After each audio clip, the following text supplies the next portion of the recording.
Police হত্যাসহ অমীমাংসিত বিষয়গুলো নিয়ে তদন্ত হয়েছে, প্রয়োজনে আবারও তদন্ত হবে।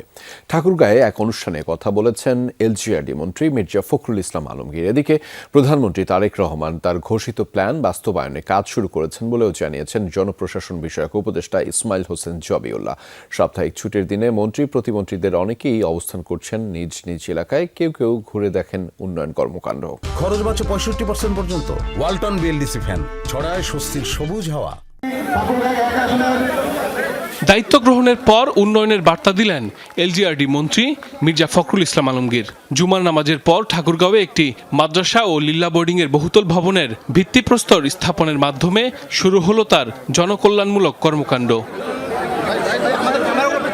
এ সময় মির্জা ফখরুল ইসলাম বলেন, পুলিশ হত্যা সহ অমীমাংসিত বিষয়ে তদন্ত হয়েছে, যদি প্রয়োজন হয় তাহলে আবার তদন্ত হবে। হোম মিনিস্টার সাহেব, স্বরাষ্ট্রমন্ত্রী যেটা বলেছেন সেটাই হবে, এবং যেহেতু তদন্ত হয়েছে দরকার যদি প্রয়োজন হয় তদন্ত হবে। এখন তো এটা মূলত তো আপনার আদালতে আছে। এদিকে দেশের নাজুক অর্থনীতি পুনরুদ্ধারে রাজস্ব আদায় ও বিনিয়োগ বাড়াতে হবে বলে মন্তব্য করেছেন অর্থমন্ত্রী আমির খসরু মাহমুদ চৌধুরী। চট্টগ্রামের পতেঙ্গায় হাসপাতালের জন্য জায়গা পরিদর্শন শেষে একথা জানান তিনি। ট্যাক্স বাড়াতে হবে আমাদের, এবং ট্যাক্স বাড়ানোর মাধ্যমে ইনভেস্টমেন্ট বাড়াতে হবে, দেশের ভিতরে দেশের বাইরে ইনভেস্টমেন্ট বাড়াতে হবে।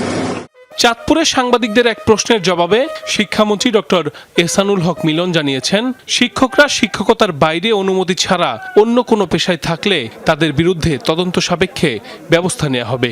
শিক্ষকতার বাইরে অন্য পেশা, এটা তো পারমিশন নিতে হয়, এটা সরকারি নিয়ম যে পারমিশন না নিলে এদের ভিতরে ইনভেস্টিগেশন হবে। বরিশাল সার্কিট হাউসে সড়ক দুর্ঘটনায় ক্ষতিগ্রস্তের মাঝে বিআরটি এর চেক বিতরণ শেষে তথ্যমন্ত্রী জহিরুদ্দিন স্বপন জানান, জবাবদিহিতার পরিধি নির্ধারণ করে গণমাধ্যমের সর্বোচ্চ স্বাধীনতাকে নিশ্চিত করা হবে।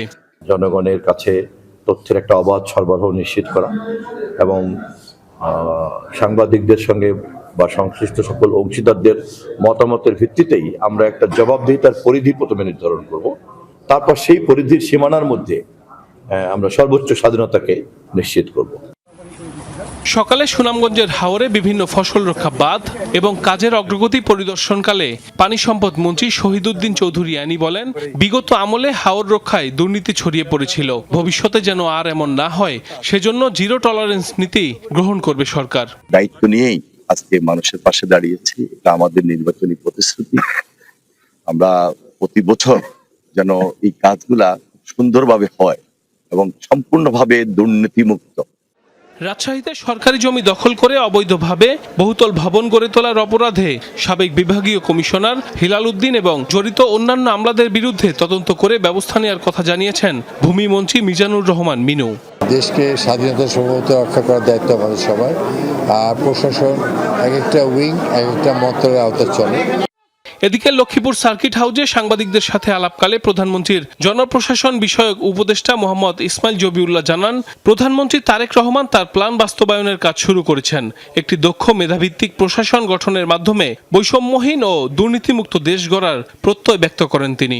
আমাদের নেতা জনাব তারেক রহমানের যে ডিক্লেয়ার্ড পলিসি সেটা হচ্ছে মেরিটোক্রেসির বাংলাদেশ।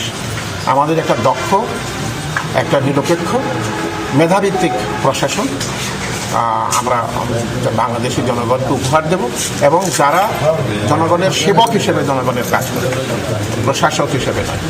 এই হচ্ছে মূল কথা।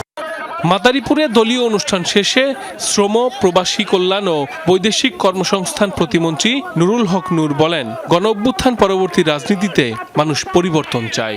যারা নেতৃত্ব দিবে তারা আগের মতো মানুষের উপরে চাপিয়ে দিবে, মানুষের উপরে খবরদারি করবে। মানুষ এই রাজনীতি চায় না। সাইফ আহমেদ, যমুনা নিউজ। গণঅভ্যুত্থানে